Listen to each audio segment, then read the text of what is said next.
nipa numa ka 5 a omo preso mbetu frankano or presa obe di omanim no ensema Dr. Mahmoud Bawumia also did do journey. Yes. Good morning, Excellency. Good morning, the political situation in Pandai right now, at the least, very, very disappointed in what is going on in our country. It looks like our institutions of democracy and our tenets of democracy are being undermined. The issue of Pandai with Matthew Nyindam is not a new issue in our democratic politics. You've had issues with Dana Bodakpi, you've had issues with Teji Question in Asin, and basically you've had the House allow the court and the legal processes to take place and be exhausted before state institutions are stampeded into acting in ways that undermine democracy. Matthew Nyindam should be given his day in court. He has filed appeal processes at the High Court. He has filed for a judicial review at the Supreme Court.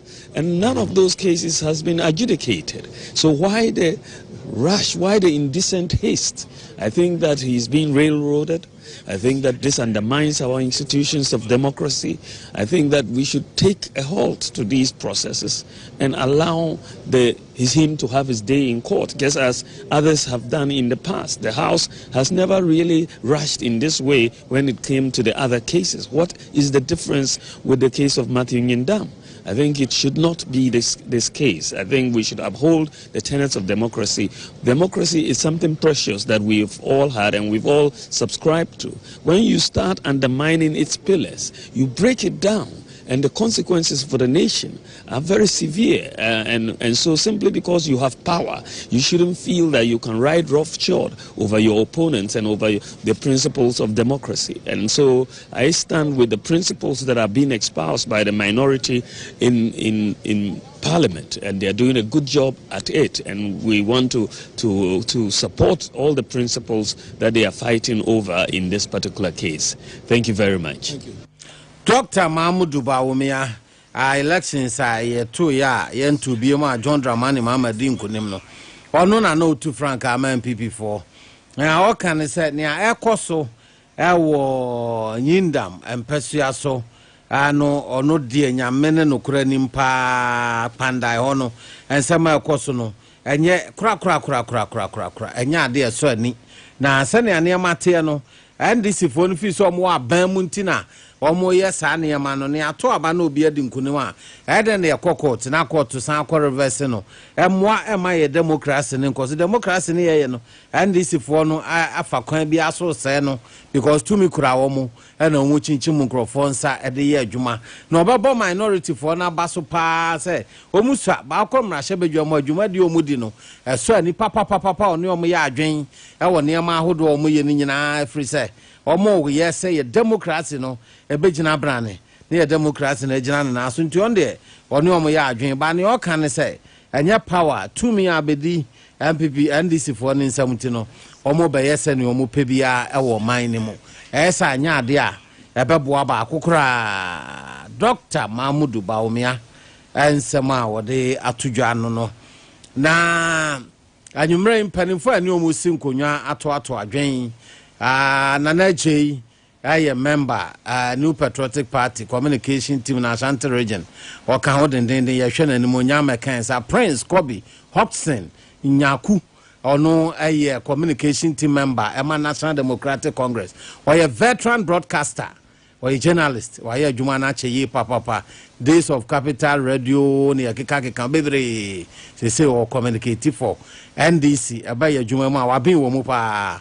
Ono so asanso na ye to ye nsa efre owura bia we businessman esa okra ne makas efra manone ebagana because COVID living ye free ho eti ye ne ba ye bedi nkomo ahwe politicians ne kiro madwe ne ebisa wono so kwan a ye free ho yi mo aben na de bo mo ye anasa nye Mr. Beneza Kobna ajei bafo ono a businessman importer ono the vehicles and our cra at the ba oman mu Atina komono ye hyehyɛ ama bibia aye kama mama menua prince dodo na friend virgin prince e bia me boy no na be no show business name those days or boy jumo capital soro ha utumu say yes opani na mpom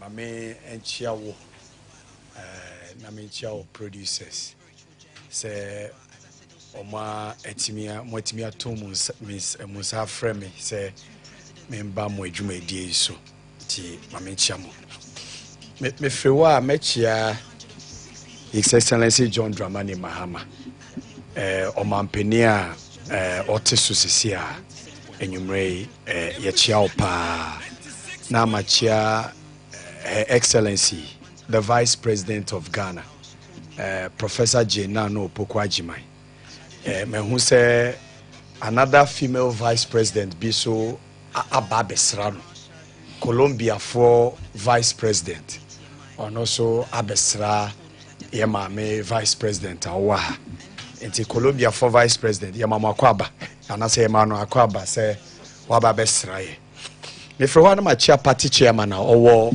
Ashanti region ye friend Nana Kwesi Augustus and you may Nana Kwesi Michiao pa na macha ye regional secretary Dr. Franco Amakwini ono aso na ye the regional minister ye chia no enwumre we menchia etwa to okra ye lawyer Safoduku mecha enwumre mechia lawyer Safoduku no communication director de ma Kumase Asante Kotoko.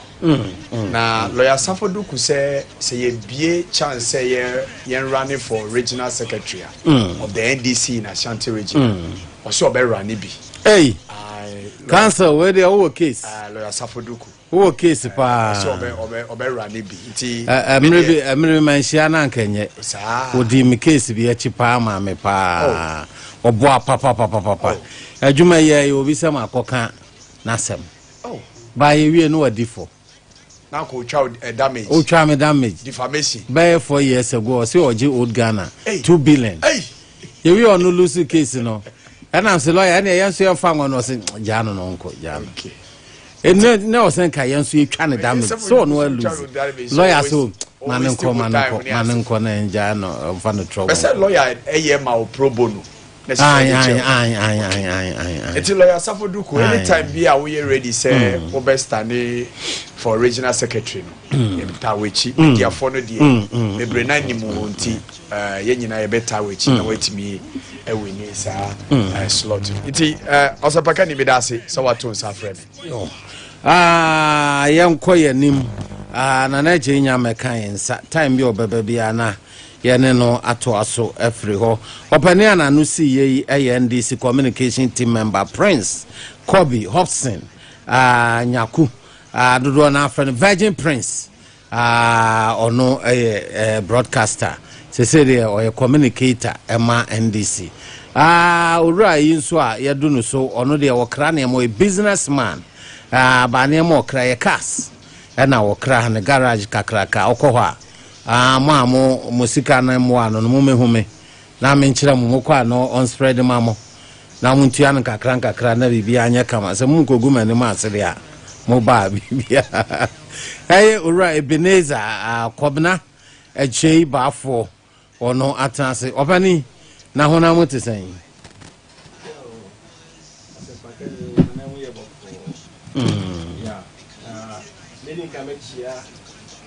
me business partners me importers agents for any potential customers prepare tie okahon osi okahon bi me cheche mo nyina say eja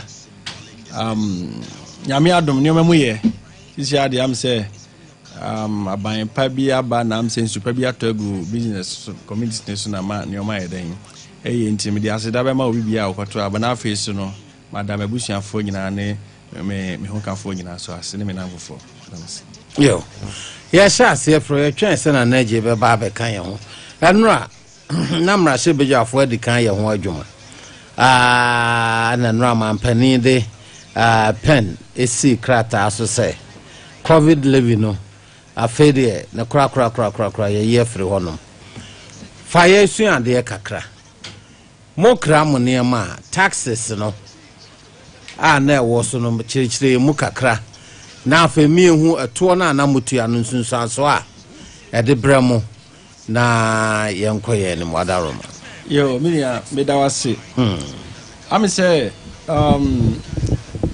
COVID levy no ye musakra say he kra ne free a ba ya because Ghana ye tax component na ye say COVID bia ni hwa den e ka ho na am say yale bi bebo mu na yale ni bebo mu no mampani a na ote so na introduce sa levy ne de ba ye di ni every say yale ne call ye no nka ye be ya den every ho nso ye di mu akotra ankosi aga na effect de ba ye ne importers no so no in fact ye bebre na enya importers nko a business community ni na ene traders ye ma memo ne ka like obia or ye business or ye ton bia no I say levy we are affected no direct or indirectly ye nya gasa already ne hwe ye component na ye duty saying import duty component or your VAT, your processing fee, ECOWAS levy, vehicle examination, all those things. But over COVID, not a woman, you know, your network child COVID health, and now your network health recovery levy. And now I'm say, no, I buy another tax component. Abeka, saying your import duty no. Ebane sana media metia base metia media metia base metia me de beba customer na ono ye den obeto ne so se me de ba customer na obeto ne so a ono so o pass on to ordinary me ma me ne me papa ono so no oto gare ni so nti na I say enya a bad economic effect pa wo ye ne importers ne so ukoyi kala ene da me koyi ka bi Santa Fe sa component ne ko ano it is taking 2000 and plus Ghana cedis sa 2000 year enra ya na chese president sign and take effect next year. Okay. Yes. Okay. Last week's Highlander be a year 3,500 Ghana cedis. COVID living in Kwa. Ti eno ba ho ma duty near day. E cost na nyame charge and I said dollar na akofom. Ti dollar na akofom ni ntino. Ama I say ye tua de but ye feel the we ni sa but ye free so a be boy ye nyoma bebre. Ye free importers no so. Nya importers no kwa ye free omusu. Minua owo magazine okra engine. Ono so atua bi. Nti wo koto engine a o de beto so. Se wo koto petrol COVID ubetua. Nti na che se heti system ne pa. Oni se COVID nti kofo ebre yi kofo adi. E wo adwuma mu. Esa se na bed na de ba omo business so no na e too much. Wo de obehu ni se e ketekete. But the way the impact na e so no.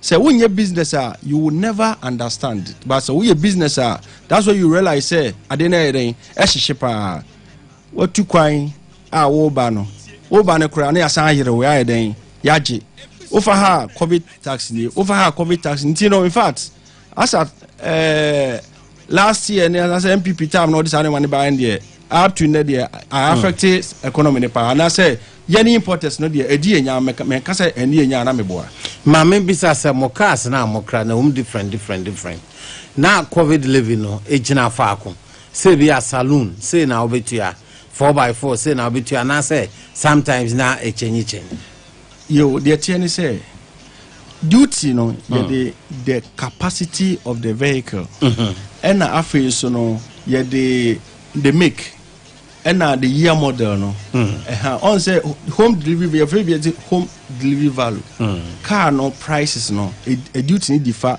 because of the make no on say Toyota Corolla say no and Honda Civic we classify Honda Civic say a year durable than Toyota Corolla and the Corolla the duty near then from the amount of duty na we and no percentage na would be jina so chia offense COVID levy no Steven fan say civic ya okay na mutu we no COVID living no say we betumi breaking down honi na mutu ya for each one bia And that Santa Fe metria anyway. 1,870 Ghana cedis. And here 2.0 NG capacity just yesterday. Yes. See, I know year free. I know year free. But now I'm for Casse. Say taxes we say ye free so mono ya na sta munyi. The attorney say the entire you say this ubeside hu say yi anase yi because me say me na me cry me car na me free am na neighbor. Oba na si garage me fan koma car dealer. Me amedia. Nti me no me yi afri so. Yes, but do the koma car dealer na. Dealer no me de me price amano. E be at 2,000. Ono so no e garage no sebi opepa ho no pa wi anumre. E ma security ochman da ho. Nti ono so de ni token anase na yi be de e beto so. Nti me 11 from ono but ono no koya you might not feel it because ono no interest ni ehia no. But wo de to ye ne ho de a in fact you free so. Yeah. Masan abawo so nanaje akwaba etisani me hodi na so o nyankopon dum afi ya be kwa samankese why o de mbago ma me throw down ba be ramo nti akokrum yes chiare yanko mami chia na mi chia tifo na mi chia mpipi mo majibre a muti ukasa fidi ene enyumre na afenso mi chia me boss chairman odeno kwa pia kuka baby bi obi ama mi chia nende enyumre na ministry si ahine etu ahine for sakat be to na bro ye obe 1 month 20 days na yekoto the presidential primaries no mesre wo msedru hwa mo yenkai Dr. Alhaji Mamudu Baumia na yento aba no fa ema no na only DMPP ni emfa yenko 2028 nkoje tumi no epese to me prempren ya Dr. Alhaji Mamudu Baumia no betumi aboye saka tumi no nti mamchu bibia wajibra uti ukasa fidi. Okay, that's the prince my memra so na yanhwe covid living no na memra na je so na open yenyenwie na onkonko to aso yo me da se me chia penny bio me ba no me my favorite car or me a fan of Honda cars. Okay. The first car me use a Honda Accord 2019 model. It was a very good car. Me talk bio me life Honda. Honda is a good car, but anyway, it's a very good car. So I new one now, but and all use be. So new one even an energy use. Another new. Hey, I was 3 years. Me no come back man I say. Wow, what's that now? Honda new one. No compress mama. Bize mi kura lamsusa. Bize mi kura Honda. Hey. Anyway, many Osempakani medenya miasi se Ghana foko to aba no mo sesa be very important.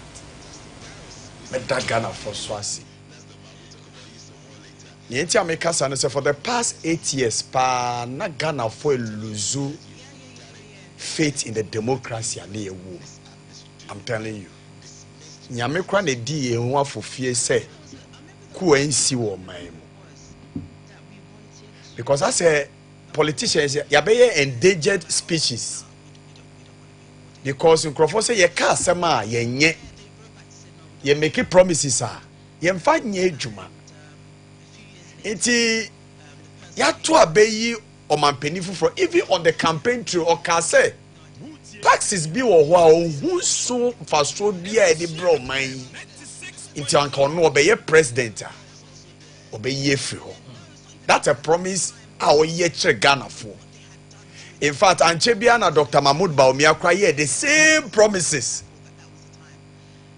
but unfortunately for him no on any party na did those taxes ne buy it ye bisa ne say oh dear you don't even need to wait till election. You can do something about it. But when me anya ho hwe.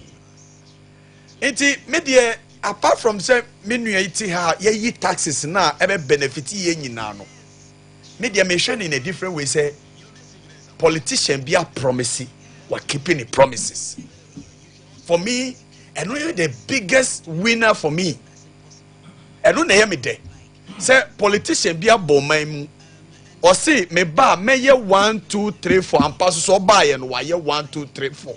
Amene nkofo bona baso say odi ose ayo. It means say trust nkofo wo politicians mu no e ba back. Me ba so what na make na say. Papa ne buy ya no say me yi betting tax. Me yi e-levy. Me yi emission tax. But okay, say COVID need the next budget time no be ye free and pass so ene wa yes anyama ni nyina sa taxes here ye boy nyina ni nyina na ye burden onto any business person o buy ye so ye consumers na eno so maniama boy ye demaye nti o yi ye no e manije e backroom COVID levy there. Eye den na yare aba wo wiase ye nyina ye to ajojo ye nisika ya ban se ono de COVID levy na yare na aba no me di be pesika mama wa ni etia for the past 8 years promises be ankrofo ye onim ni etia mo de COVID levy buy onim say in managing COVID omo wo ho no mo ka kire say on be buy free electricity on be buy free water and ye ni giye ye nua ba ko bi de oko bie ni pipe no dware ma abonte mo bi ehun say nsu e ba nyina ye free and ye di call 2020 elections omo wie ni wie pe kojo opon kruma say sa free water na electricity omo de mae no apparently it was not free, it was a lie. In trono mu twachire ye enti ese etua hoka enti ye di levy bi be ba ye friend COVID levy eno mo de ba ye say ye di betua ye electricity 3 months any water now President Akufo-Addo so odi che ye free no know inside that President Akufo-Addo no try and throw not because say ye call election tina no cast asem no enti o say ji say ye tua COVID levy ansa na ye di tua sa sika na me nua Osempakani Sanko sa COVID levy no kwa no de ko tua for the electricity and the water or the maye kra and can ye nkashi Minister Osempakani unim say ye buy na ehun say sa debt no it was still sitting on the books of ECG and New Ghana Water was me G COVID levy e de akotua electricity na me de mamu me se me de mamu free no apparently man fa mamu free inti muntua or Jesus sika no all right one fan ko tua o ye buy na ye hu se sa sika no still we were owing ECG ni water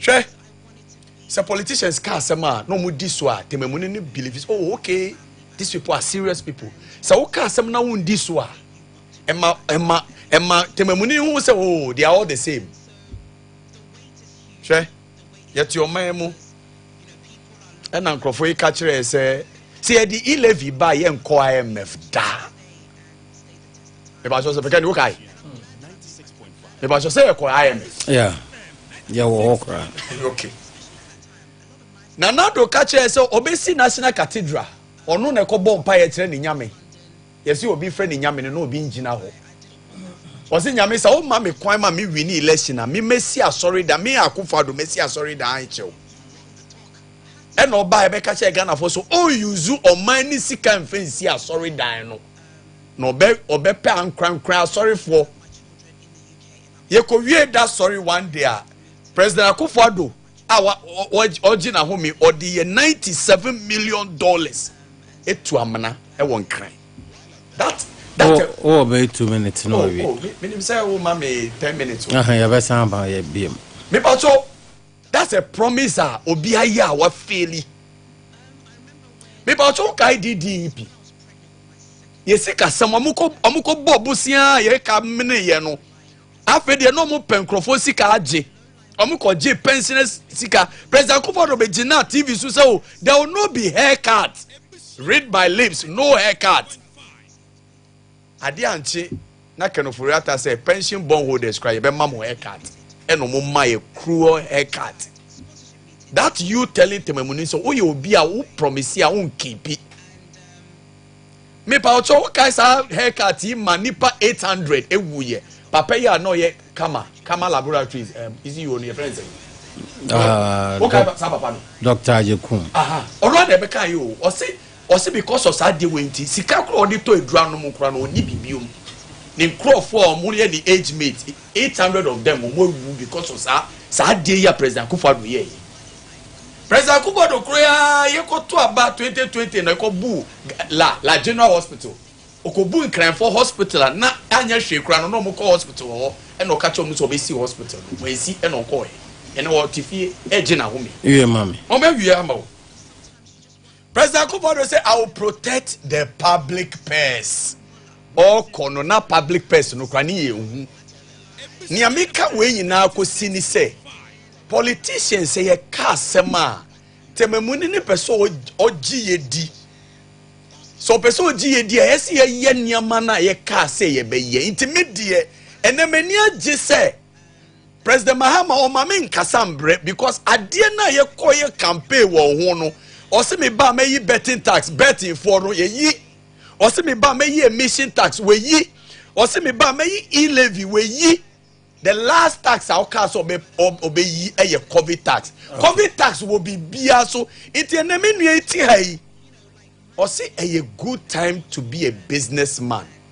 Che or say car ba kukura uko year now about 3,000 something. Do you know what it means to take a tax away like that from a businessman? It's immediately American say. It the nyamia se we ye president or ye no kwafo or ye honest president or kasama or diso on timi nya onka obetimi aye nkwan dia waka e no waye. It's immediate Niamesre omo ye businesses and Importers and Exporters Association of Ghana commends President Mahama for repealing COVID levy on also aka. Guta for so aka. Omo say Guta don't take advantage of the Yulotai to increase your prices but make it affordable. Guta for so aka say we have reduced the prices of spare parts. Guta for eneka.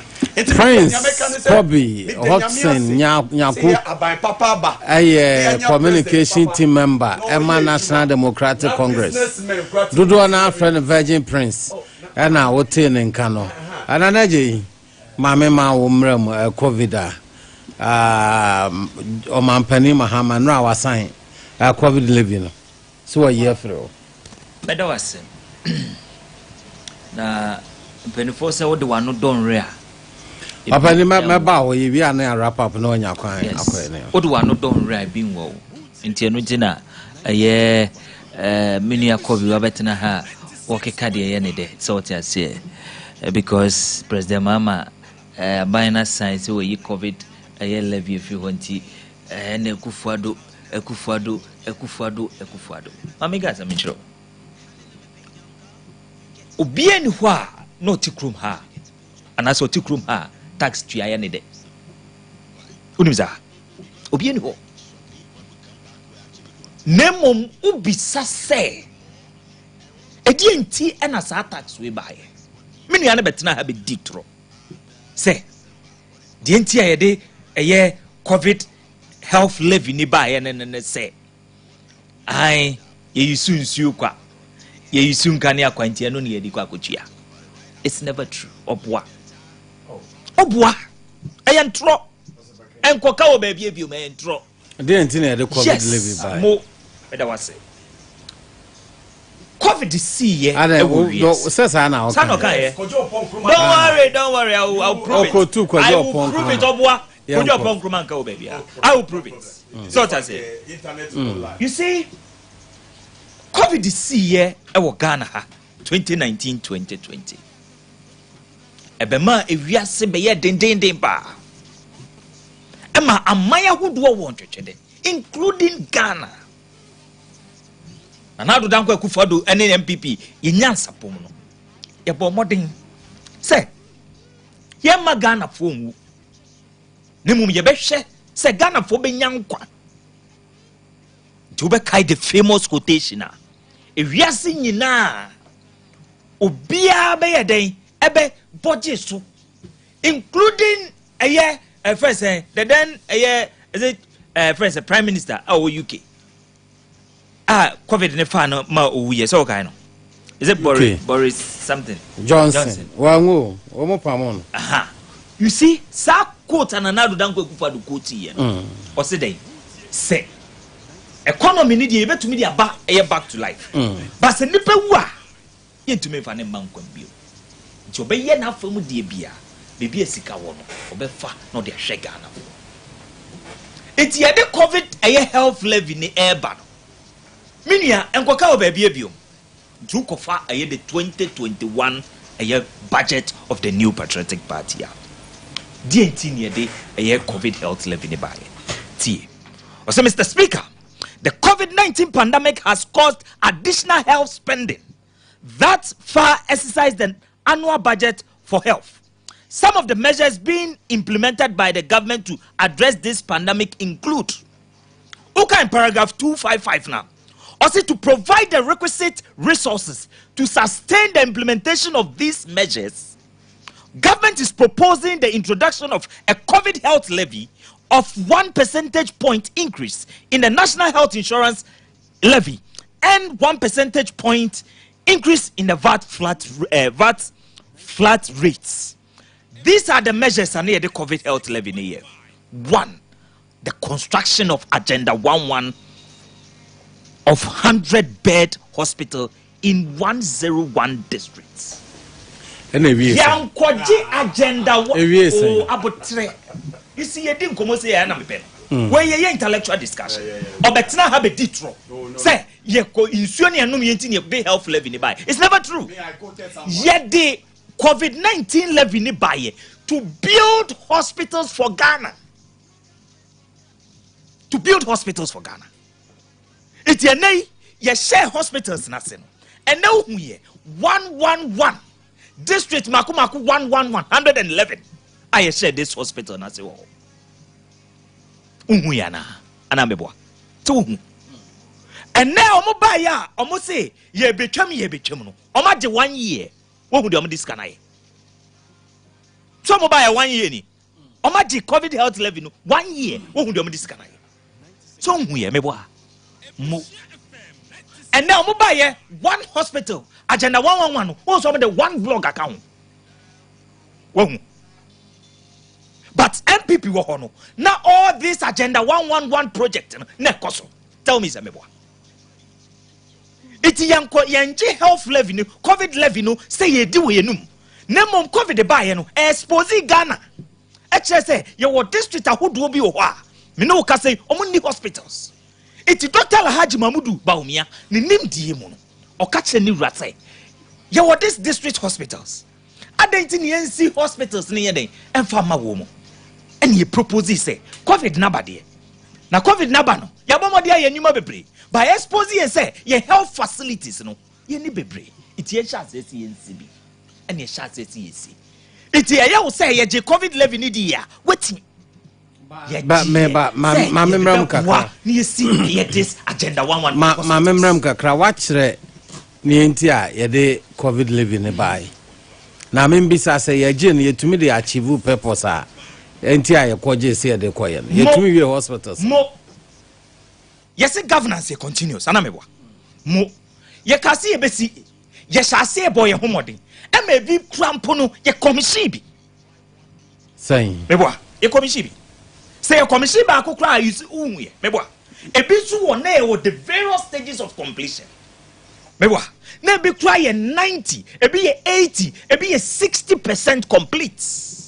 Agenda 111. Yes. There hene there. Wo na odi hu adanse okọ a friend saying kokobia piedu kokobia na no ne de net saying no na okọ tre de net saying tre de okọ adanse asokwa o man panin be commission okọ adanse asokwa net saying me makoho no ma wi okọ adanse asokwa as we speak okọ adanse asokwa o ma boss o ma ye bibia but as we speak nkofo ne jama kemrem yanje COVID levy endi we no me prove with facts and figures. Mamemfa we so. So that it obetra na obedi after COVID no. Na Ghana for call say COVID na twam. ya je live ni kakra ba bia do wo si ejai yes sister ya je ya that time no dey na na isi won kwan say na ye ejai je. The issue is ya katra wo say ye see hospitals ye nwie meboa se ne nwie it na ban na dwumupo no ne be ye free o because hospitals are ye see no ye see amagana for no at the end of the day se businessman no ne hododo na ofa na yi ofa aye hospital ana meboa oko hospital it your oko hospital no se hospital ni bi ni mpeso aso a e de na obeka aji se oko ba bi foforo it yanje sika no se ye kwa akodi it nkrofo be fair to us sika say no mo ba ye 1 year o metumi age free this covid eye a friend saying living mo na mo musa na mo je it wunim omo mo je say na mo meba omaje kakraniti you do present so anama bi so no so ne omaje covid living mo munya say it you can check from all the agenda 111 ye share you know you can check from there it won say nkrofo e ba ye omoje kakraniti omoje 1 year de na oso mo ka tell say next year omo ba kwa kwhwe say omo betumi aye eye 10 ho adwuma beboa covid living no and so omo tumi de 1 year ye 10 ho adwuma na say o hwe years do do amoje de a ye ka kire wo say entwandu eye June July na hospitals majority of them e ka ye ne next me say June July of this year ka ye ne to aso a e ka majority of them get commission because you will be 70 you will be 80 you will be 90 e be try the 99 but today as we speak omeja ni nyina kan rem okay catch am say me boy ba wa ade ba kom say Ghana project bi no a ya commission a 100% there be edu 90 a ya commission 80 ya commission and I say adodankwa kufado ni nyansa pom no covid ni be expose and yes ade we ya nyef say for obi benefit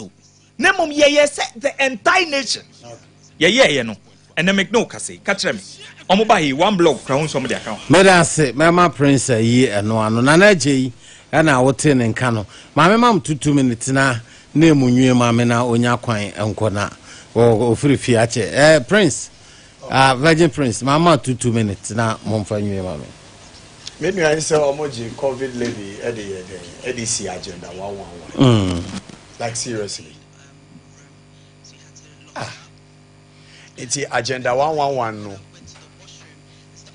started from agenda 88 okay and no more said that year now by June July mo nana do so be 88 hospitals eboa omo ntimi awie no na okotena asia no mo sakwane omo de sloganeering sa niam na no mo pe and no mo kotena asia oh ye di we aka ho and ekoya agenda 111 you never mamen kanchiro one complete one agenda 111 hospital be na ye adwuma ansa na ofree so you even went on to go and commission Sevilla Hospital contractor and catch us over adwuma now it has said you completed what agenda 111 hospital be na ye adwuma wa ane ba nya adwuma ba tere de no kotwa ho no ye den na wo catch me say what commission hospital ye commission hospital ye adwuma what for nurses what for doctors nkrofo ye adwuma patients call.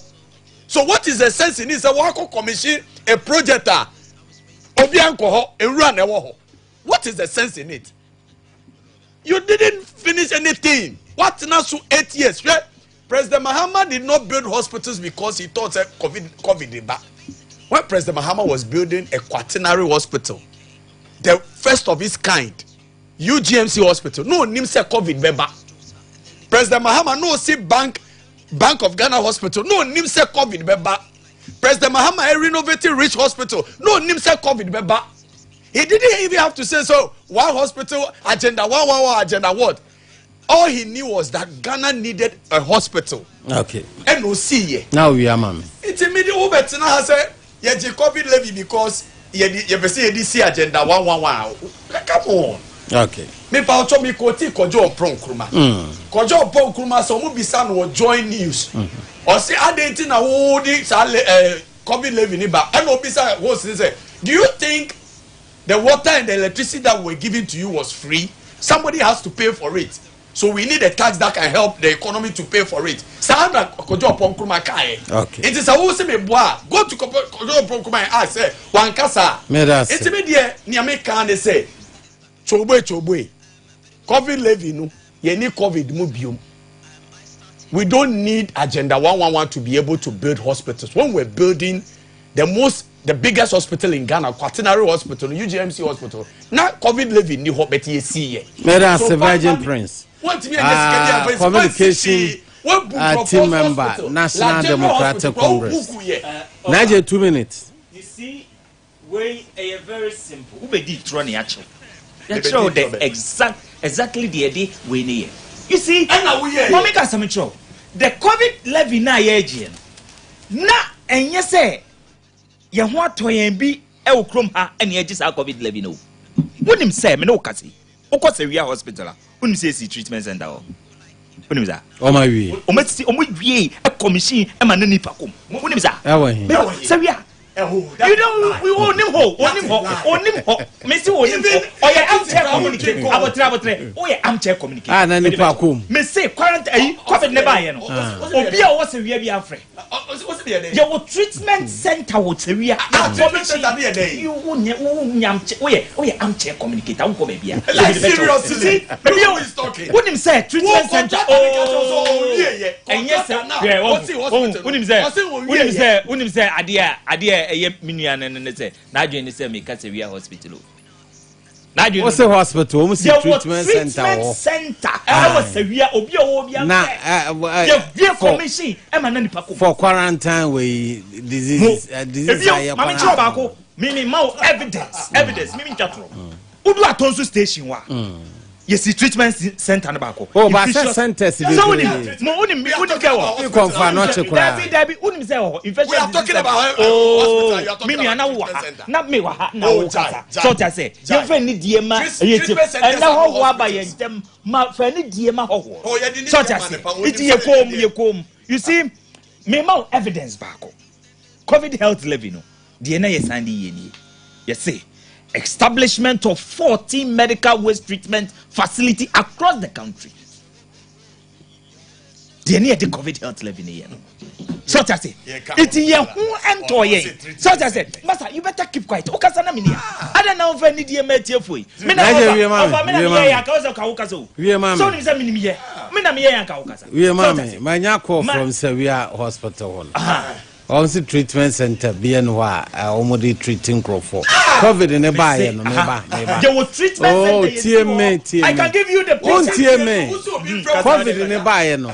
That is a confirm not any centers you are near quarantine. The same thing happened. But yes, almost said I could see treatment center. Let me a picture naturally. Okay, young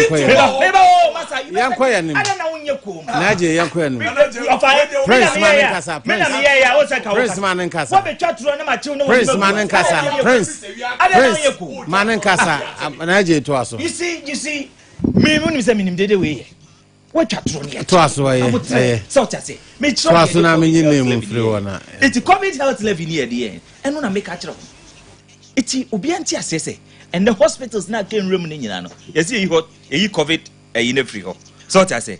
It's after the year kwa kopesika ye de be ye agenda 111. It is a hospital say sha say wo krom. Say am a commissioner. Enye momo fa me share the previous government. Ba ne nim ekwan ye fa so ye dey. Na me ba bia menti asense. Previous government onya asen e na sen no use here. Enti I want to me anwe hospital. Onya asen. E na me kire say for when you call all this a 111 hospital. Mate. Baby I share kokodu ye. Me da say. Name. Yes hand money. We mama na asama maybe sound say. Mo asese mo kra na yama ba no. COVID living na ye year from no. I didn't fast so beba. Before I can't say me kakra. Is it COVID living na ye kano? E ya kwa say am say levy no kwa na MPP aban na pese ojeje na ode ye den ode si hospital. Yeah. External donors sika e ba o man ni mu 21.84 billion. Uno say near national donor fund for COVID. And internal we know and we are 65 billion. Now, Sasika World Bank for any idea about Busam say away. And this are more years I debate. I don't know the no Adrian. Oh, just say, oh, my woman, and one thing is say, now your finance minister, Papa or Hodom. Though it was an emergency way there, but you should know, say, when you COVID tax in the bar, you are taxing vulnerables.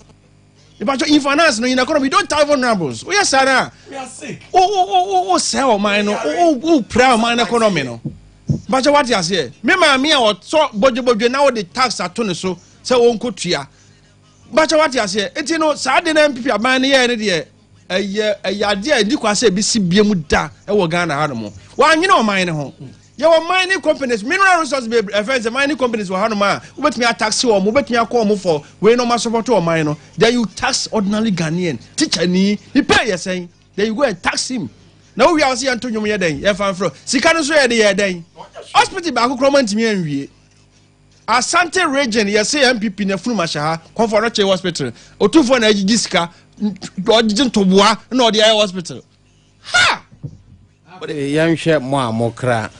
Ania mabano momu se cas samra ye from yen fa so bena e fa so abenya ubenya bebre ni say o say ye ka say importer of say nya kanko a eni o bebre ho ye kra de ma even cement clinker and cement say 75 cedis ni nyina na ye kra enti no ohwe Ghana ye import driven economy a eni o bebre ye kra enti enya car nko ana na me hwe wo side okay be me side no. Also, me boss figure be chirel, and we duty and me 255,000. But we should know say yet me crack back on near 5 billion, 4 billion, and no the percentage you pay living in more than 500,000, and I be bisa. Until I know say a year free one more, a babuame, a bema expanding me business, a mammy near and what or no, met me and scadi at cement, met me I develop, met me off and go for baby. Until it comes with a lot of benefits. Yenno yebenya. When you look at that offense with a broader perspective now, when you have a brea, a babua, insuya, yenuminya, the dinano, and they say, I day about for Bibia from and Tinyaka and Guana benefit near than Yebenya. Then Yebenya, Yaka importer, also was a new be a crab biala, Yebenya Hofaso, and a bronya bay uncle for China, Governor Bay. A benefit to be brave. Then say, a friend oh, here, this company, no more yet, a offense, omati chomuni omaso moto yin ire fi omo de masa Christmas is omo ye no moto friends TV condition here that there you na say electroman be high sense for masa di entia because we who say nyoma na okra ba ye no first na the board but then no dollar na ko forma man that's true masa baje what you say inflation as the bibi economy bibi are fine into what na ade so a wonye dey abai papa bi ntina mo what so. But what you say, 11 air free, so no. In fact, I buy a way a man's autism crying at the Encano, Intino, and your car in Kwa. Now say a car and also was a car ties, and they enjoy oil in your riding, a Benjamin for Swede, and oil, some master to oil auto, I have for 4. Into 11 there, I bet boy importers, now you're that on my Panima Hamas, say, Yamin Shano, now what me as a Yamin Gosin Shano on Tunquim. No, I buy papa or baby when free and this one also met what. Jumadia, Mahama oil na importers yes you won't toy. Na me na se na ye nka nkyere mu so se mokwa monkrofo no omo so emfanye adwuma. Next year e free so a omunyim free so because yendim ukọ market women ya tete ne ma no so ba obi be ka kire o say old stock da bia old stock and so ye tuma ukọ ya yes atum but ye teso de awdu o say old stock we me go wa che ene enti mama mentonwe enti mama na ase Mr. Ebenezer Kobna AJ Boafo ono a businessman when I want the quarrel about I'm in Dr. Moore prison side okay that side yes and yeah Mike's side yes there okay that side I name me de omumi no baba na wa spread ya ma omatu ya nkakra enti ma ye na se Dr. Mahmoud Bawumia wodena no ato me pa chwan ya da se papa name nyankopon onhyiraw Dr. Mahmoud Bawumia na no ato nyinam panda idenim yenti na me famfri na naje ho emfa emra. Good morning, Excellency. Good morning, the political situation in Pandai right now, the Electoral Commission has set up a date for the rerun of the election. What do you make of it? Well, thank you very much. To say the least, very, very disappointed. in what is going on in our country. It looks like our institutions of democracy and our tenets of democracy are being undermined. The issue of Pandai with Matthew Nyindam is not a new issue in our democratic politics. You've had issues with Dana Bodakpi, you've had issues with Teji Kwesen in Asin, and basically you've had the House allow the court and the legal processes to take place and be exhausted before state institutions are stampeded into acting in ways that undermine democracy. Matthew Nyindam should be given his day in court. He has filed appeal processes at the High Court. He has filed for a judicial review at the Supreme Court. And none of those cases has been adjudicated. So why the rush? Why the indecent haste? I think that he's being railroaded. I think that this undermines our institutions of democracy. I think that we should take a halt to these processes and allow him to have his day in court, just as others have done in the past. The House has never really rushed in this way when it came to the other cases. What is the difference with the case of Matthew Nyindam? I think it should not be this case. I think we should uphold the tenets of democracy. Democracy is something precious that we've all had and we've all subscribed to.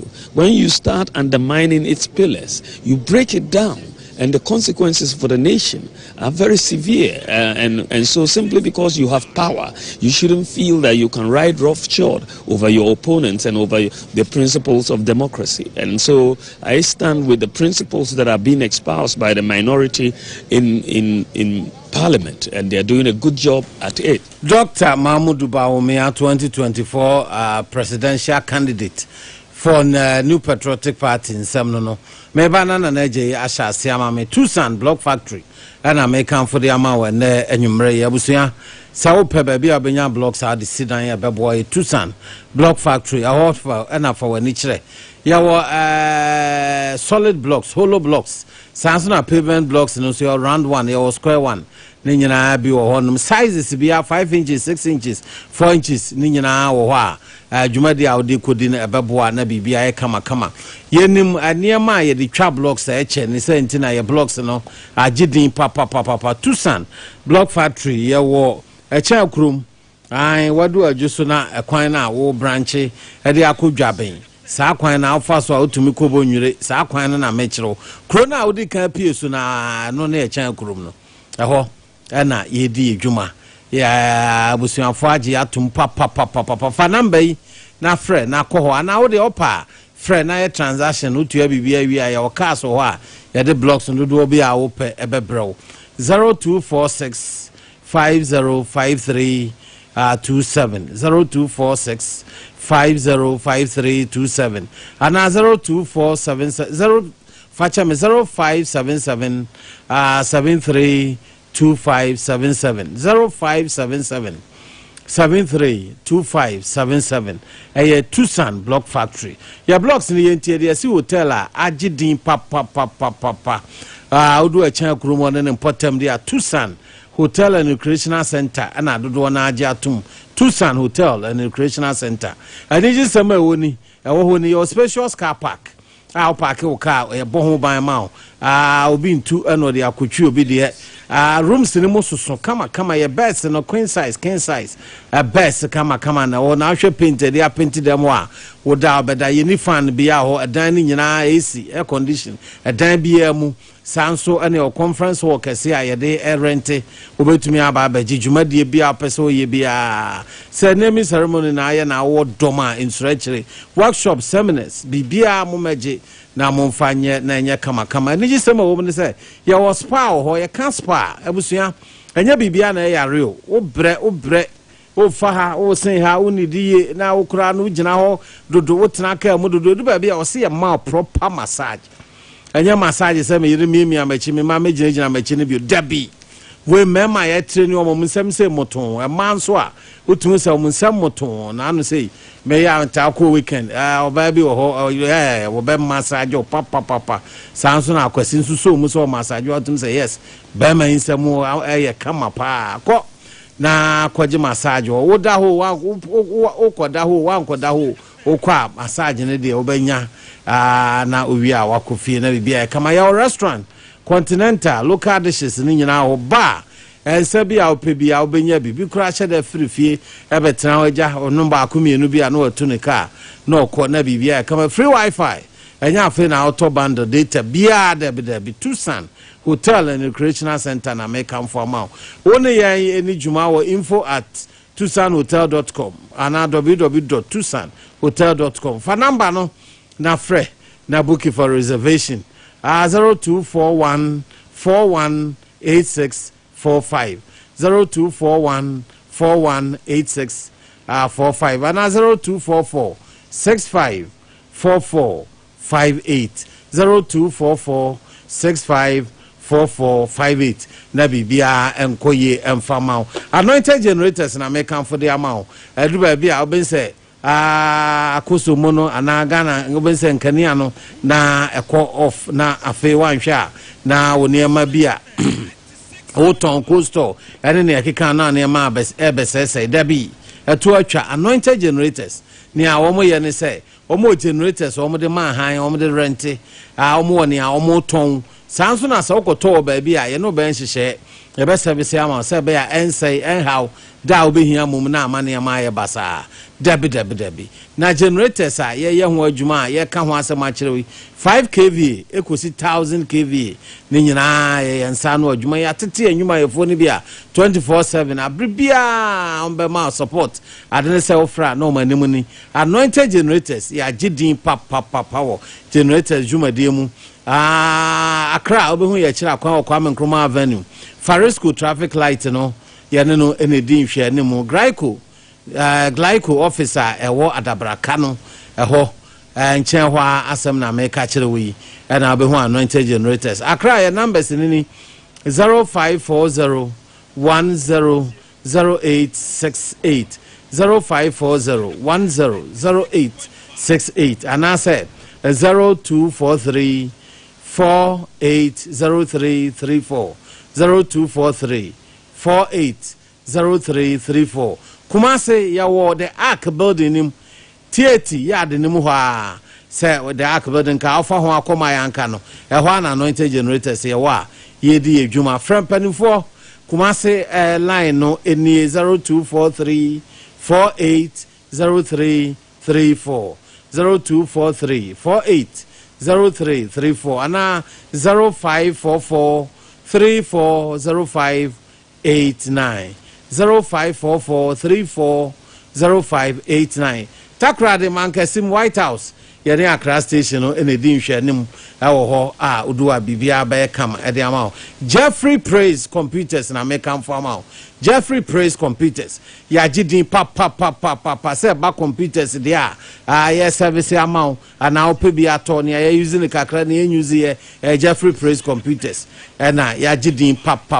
oba computer no be CC ede ama sanso na open ya use kakra ye obi wo ha ye de be ma na ne ya sa gidin won pa CCTV cameras ye install wo fie de ama Bible wo ha ye install CCTV cameras na etu ahopoti kronfo no kra bo tutwene ansa no obora Jeffrey Praise dabi kan be fa so install ama wan kasa wani beje ho papa mo bie ICT lab ye beye amamo schools hospitals and sorry nyuma ko awdo ye be ba beye mo ICT lab na amamo ya connect na link bibia ama ye kama ya gidin ye bantima na ye wo high street honum ye ben kan GNTC no Unity House eho na Jeffrey Praise Computers obehu yen ewo honum friend number no 0244 026203 0244 026203 Jeffrey Praise Computers and I make for Dr. Amuzu o se be ma nwu ye ni kwan se obema wu Dr. Amuzu de Amuzu P Herbal Mixture and abadwama so de na aduro ye nam yare etu ase e de fro be ma bi wo akwatigo no kopa Amuzu P Herbal Mixture ne bi e bebo awo eye fro be ma bi wo junso ana moja enko akọ na mpanimfo kopa binom na ema onyu so be ma bi wo or to another Bema Macan, a Amuzu P. Heba Mr. General body pain, a bit to us here at the free hole at the amount. Sanso and a man be oh, sentinel, a moi cra. Now it's a Sydney. Jibe Bia, Mr. Per Amuzu P. Heba Mr. and be nanum. Nancy so any sentinel fro. Nano so Kwame on free beam. On to me in Canchero, because I now saw a car go in the mass.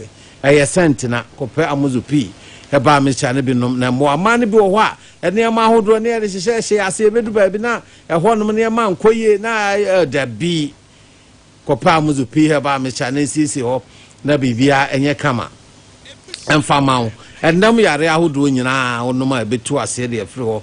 Dr. Amuzu, clinic in Ewata Funshia, so Amuzu Junction, a wa Pepepenewo. Fred Dr. Amuzu was 0247 77 6743 0247 77 0247 77 6743. Now on sure na bibia enye come on from Facebook. Facebook I deny Abusua 96.5 FM YouTube. Abusua 96.5 FM. Also subscribe and no share with your friends. Meeting Eddie Beneza ya Jonah betumi Afenyo Osempakani. Jumade ni di Abusua Adwenkyere no nkono na e peje mu na naje mame entio on Pandai. Dr. Mahmudu Baumia edna no atu mame entio. And they say NDC for me no never show no. Aden. Said the o de say on some kekande. Openi betna he say to NDC constituency chairman baby. Sir. Na a branch of chairman baby. Enti o di juma bi na juma no koye ma wa yan kan wansem. Oh na de obekai de oya mama ka sense ma okanyina NDC for onsem no omasoma no so. COVID levy ni ya twam. Oh say ohun. Maybe say ya twam. Meba abudre. Yimano maybe say ya twam. Ebeteki so say ebeteki effect na see anambo. Nti ya twam. Next year no account many days. Brahma Sam Sumame. Say papa you better he. Brahma Sam Sumame. Say we NDC ni. I would say producers no cry for how can ho. What demonstrate for producers because to me metranga say na baba and na next NDC. Brahma Sam Sumame. Oh yeah NDC ni. Brahma Sam Sumame. Brahma Sam Sumame. It's true because and Daniel o be try make bisa me say Naje Brahma Sam Sumame hospital cra na o be society Onya ready set topic now dey ma be kasa ho asama na pra topic no Sumame anunti na wo no ba wo say menim say na me handle wo sam kika we no me enko ba bia ma me o enko ba bia ma me kire say me se bra ma bo Dr. Mahmudu Baumia voice no bra Sumame na yenko ye no meteo NDC for onsem yeah o time na ekwo no time ni so opening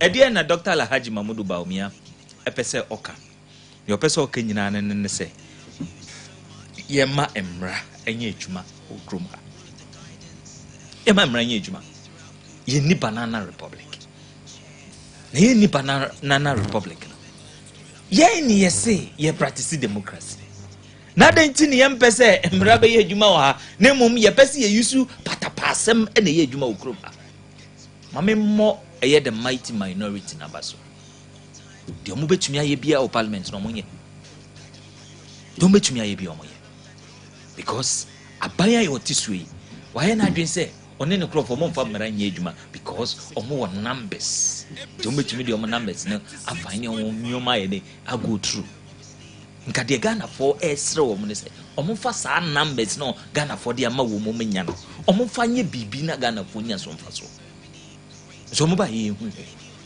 ene de ni ti o e gbandai ene aya ye say ye judiciary no ye si o mutras ehu aba be judges for ni mo ehu aba be show mo because se penimu no ye to me the bogus and such a useless petition yi eye penimu ne dia wo de ne edumi banyi wadi yet the bogus petition yi the chief justice pay mu nankasa or your boss no o ma die yi na dia ye ne ntimi mtro eye yi keke ne venyi wadie nti ne hu abehye judges ne mo hu abehye mo nti ne obi di asem kra koye o se 41 police station yenko ka ho asem a na ho judge say David asem ma chiro men mislead listeners no na de ba dia o de case na ode koy no nia ode koy ya ode supporting we na 41 na wo kan iti na me chiro wan kan cho say 41 no 41 police station ode supporting the case and ode support na case ne say o say baby anioma bone course no 41 police stations. What is lawyer no? Miss oh zenye za no mo kan. O say. Na me zenye sa no mo kan. Elections ni nyina omo nyintum. Na ya mo nyintum no. Kwa mfa so quality nye. Na ya toso biem. Basa kokọ so wo ada police station. Enti e na omo de ko hon so o ma amfrɛ wo mo. E na o de support 41 no ekoye case study say. Yewo. Ni am de support masem. Meba. Yewo ekrom ha. Pandai hona. You went this for our mash this entire this pick up. Pick up I say a coalition. It's Yindam lawyers. Assemble court. Who evidence? Actually say and Crawford Bay ma move free or at the coalition call Tamaleno any. Yindam lawyers and it was a video when you know man found uncle argue. And now mama judge no and information for the judge.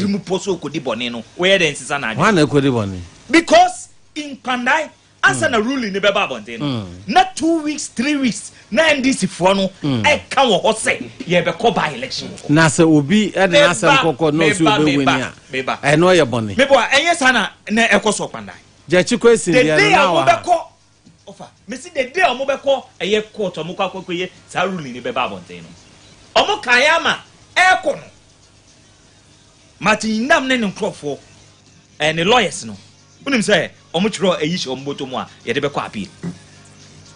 Just say I did the whole constituency and they say ye call a year by election. Now who your mark so cancer no man who's so losing to Crofona Cotanasi Bomutrimupo. So I say Namunim resource near Babontin. Now I got them say and no the coy at the end. May say Tiasse say a you nabesha judges in ye BB to favor a year the ruling government. But I can tell them Momma MPP marking woman to her. Che Ghana former NDC for 4 years, not 4,000 years. Some of the judges should understand. Ghana former 4 years, not 4,000 years or not 40,000 years. But say Makisa all these judges ni gua. Omuntia say the day to me best is our group has said. Omuntia say that will be the day. I almost want to man baby. Some of the judges because to me yes we and he tell me say ye kope perperio a first court to me yes we make us some nature me it is a democracy near practice here ma democracy near day and demo in enfata but some of these judges in Yamaki Omato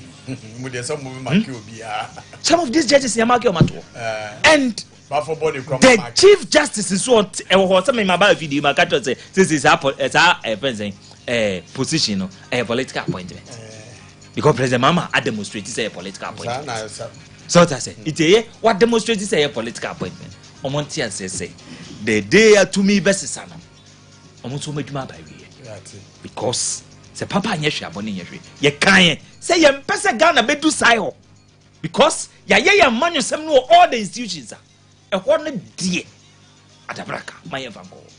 But President Mama bombing few taduku and on them crumha.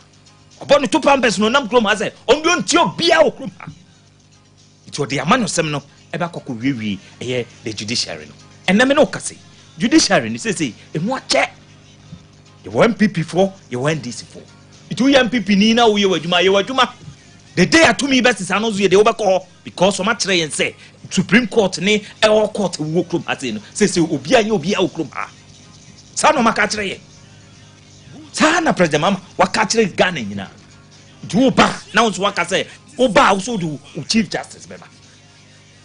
It yasam no yeka speaker de nam ha we de nam ha na ye me nwanwa. Judge question there ehun the speaker ye wo kroma. But today you have the power. So be the club is seat breaker. That you question the answer now do need to me no. So maybe the hypocrisy in fever.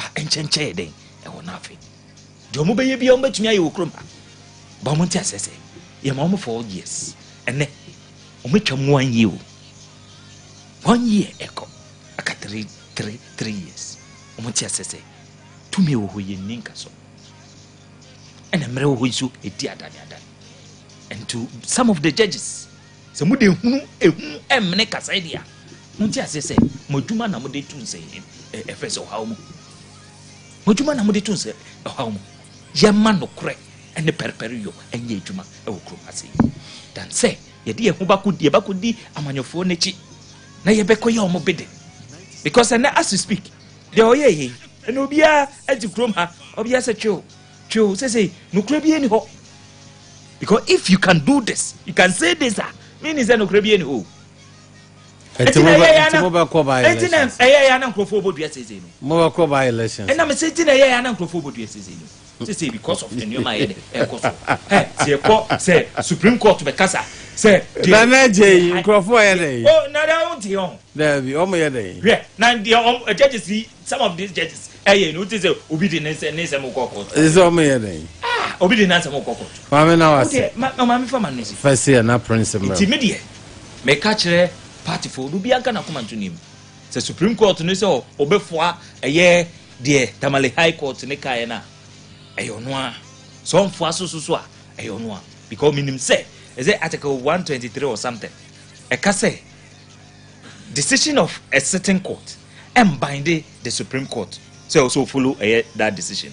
Obey to me, aka the otherwise. So that's it. Say a corner Supreme Court in their own wisdom near the omoka say okay and they buy and say na yen suyeka fine but some omoka say onye ya never go by election let us say Nana J a communication team member New Patriotic Party by 18th of December Suhum a high court judge now try Suhum case in so no was 18 for the ruling baba say MP no or qualify say or course MP and answer also declare inti Suhum ukro nche hono inti also 18th another judgment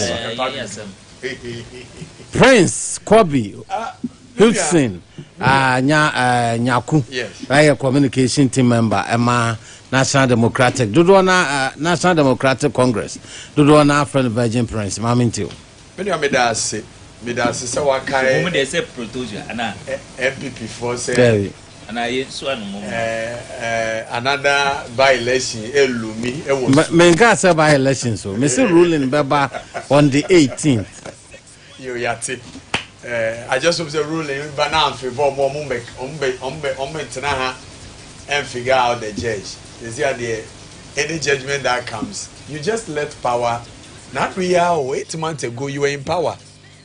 There was this same judges here and there were. After this same judges, and then the omunye. That man now more ruling say Ojachi kwesi yes on back court every day. You were happy. I Jackpa, ni Jachi kwesi nyina yes o omun back court. In fact, your minority leader. Atu force ya and now your finance minister. Court ni say on found so your MP. In fact, speaker crap per court ni che so.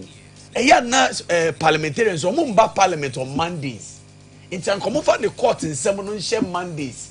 Say the beya Tuesday, Wednesday, Thursday, Friday. No what in about parliament. Court no said da. MPP judge for said da. You be more about court every day. Every day sometimes na me nua na na nia je court ni ye na juma. And na de e come tia odi a na court nye. But the tie for den e koso. It's for your to about 2024 and a panda election can all the constituencies in Ghana and a parliamentary candidate didn't say near me course no anya ne de one fe two one fe giant one catch will be some koye basabasa electoral commission declare MPP ni so no na ye winner and also no die ordinary assembly ko down court ordinary assembly ko down court no NDC for yanko resist a man swear in MPP ni no me but what is say kasa ye swear ni in fact what na parliament ye the assembly ko court January 5th of January this year asem na wo court ma November year December year na ye rule asemi na che say NDC ye de mra na ye adwuma anti say court ka say yenko ye rerun eye na MPP nini no ye MP emasa constituency iti for ye de court o ye asema ye de court ni say niema bi call so e was some police stations ankoye amfamra kwanso Coalition Center do cry moving from baby and nan ka say e wo e de akọ baby fufura yam boy a party parliamentarian amane e na ye di evidence ni e bi akoda in court etiefo enye se court no hwe ye nkoye evidence o ofre papa ye oye MP ma MPP foi ofre ono so baaye ono so de ne lawyers baaye omo so de omo evidence baaye and a judge ne share two evidence na no say no also say problem back constituency we papa we used to say problem so back police station we and ye pam no twa no ni awusa ye kra say o movie constituency coalition center no every baby a emra designating is on one board the other party amanye no me kan ni na bom anye yie eti election no kwa yen ko to no fofo enu ani etiefo MPP for some ko kwa pai adentina ya declare seat no vacant because asem no wa appeals court but there's a ruling of the Supreme Court menua say just a mere filing of issue at the court cannot stop a constitutionally mandated body from not working menua Osempakani asema me kan me try throw yes see sasem wo court anka esa menye ne esa wo ye but emra say Supreme Court for say asem bia betimi akọ court but constitutionally mandated body to say parliament to say EC because wo di wasem akọ court no timi stopping ne so mo nye ne dwuma obetimi aye ne dwuma and to say rule be ba say edwuma na oye no onsesa no enti media ni ameka che me nuanom say mo wo court judge ya me nua na jeti ha wa sopa no say another judge no musa ko no ana no so musa ko another judge ho eno so oditi amu am wo be sa betina ha be sopa omu de omeye miensa wo say high court de judge baako appeals court de ye ma judge miensa na etena so enti don't worry na Osempakani wo ade aye wanwa who say all the data court na so be ruling nya no it will be before the election will take place enye wo de who say ade in the past it was not happening like that it ye be di asem na wie ansa de yakoba election it is a court no nyansem no si o ni high court ni kai no endi mu a ye nko by election so appeals court ka say o mo MP no ono na da so ye MP a there's nothing to lose. So what is the problem?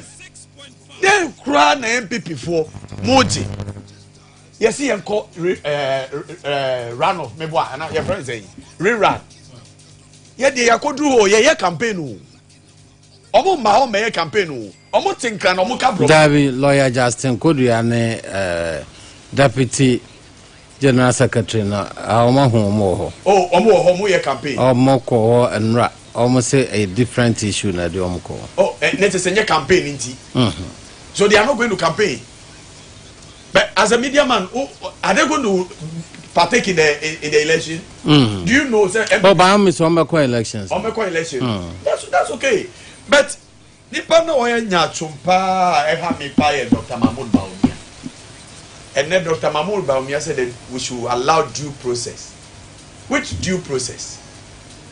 The High Court has ruled the Constitution says if you disagree with the High Court appeals court who appeals court to find the decision my it anti appeals court didn't decision me ba no person say my constitutionally mandated body mo nye ne djuma my parliament nye ne djuma my EC nye ne djuma because MPP for the asema court Iti yenjai edwuma bi ayeye because MP the asema court.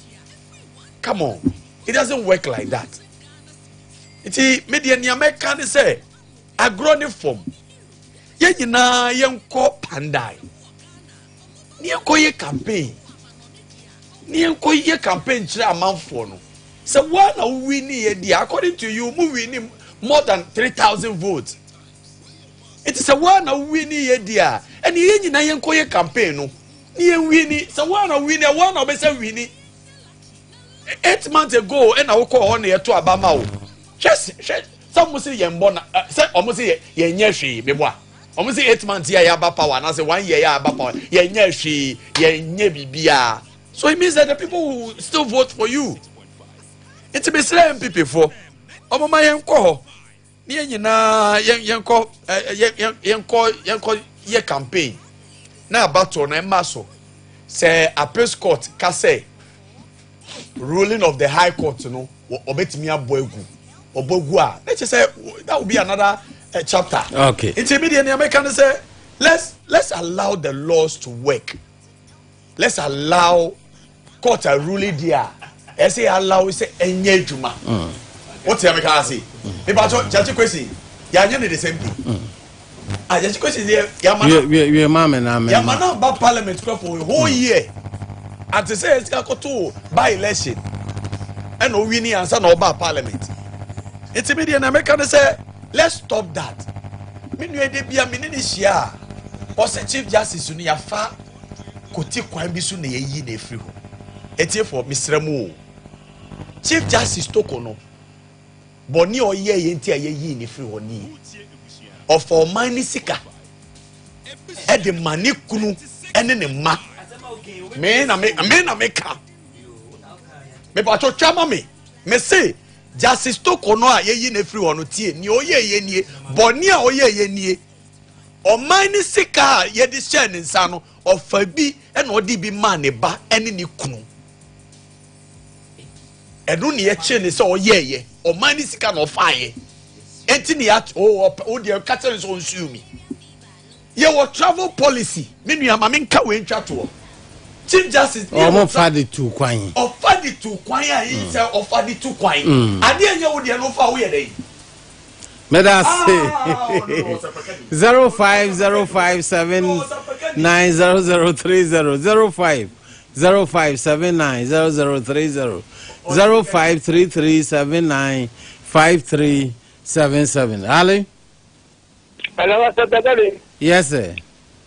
Me pa cho me di recent. Mo le jamu bo ejuma pa ya so. Na Osempakani ma mi ka ta na suhum na obo atiri si so so we fi obo atiri. Obo ase papa no afrim. Akata pa. Osempakani. E pa cho e bi for na ka so to de bia o no mo bia me bi ho ya me ntiase. Kan wa se mo. Mo no mo abemu. O mo abemu no te se bibi ka sa go to court. Oh. Na sisi ya na table na dane no. Oh say ya. Dia wo ya na ya de ba boa mo. What that say munsia mabu amamu papa na mu fanya adwuma why?